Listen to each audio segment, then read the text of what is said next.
അമ്മ അങ്ങനെ നമ്മള് ഫിഷ് മാർക്കറ്റിലൊക്കെ പോയി ക്ലോസ് ചെയ്തിട്ടില്ലായിരുന്നു. നമുക്ക് ഫിഷ് കിട്ടി. നമ്മള് ആവോലിയ മേടിച്ചത്, ഒരു ആവോലിയ മേടിച്ചുള്ളൂ. അതവര് ക്ലീൻ ചെയ്ത് തന്നു. അയ്യോ, അത് എത്രയാണെന്ന് അറിയില്ല, ഏട്ടനറിയാം. അമ്മ മീൻ കൂട്ടൂല കേട്ടോ. ഇപ്പൊ ഫ്രൈ ചെയ്യാൻ എയർ ഫ്രയറില് ഫ്രൈ ചെയ്തെടുക്കാം. അമ്മ ഇത് ഞങ്ങള് ഞങ്ങളുടെ ഫ്ലാറ്റിലെത്തി കേട്ടോ.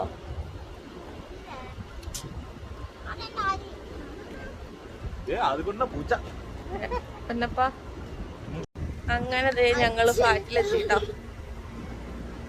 അമ്മേ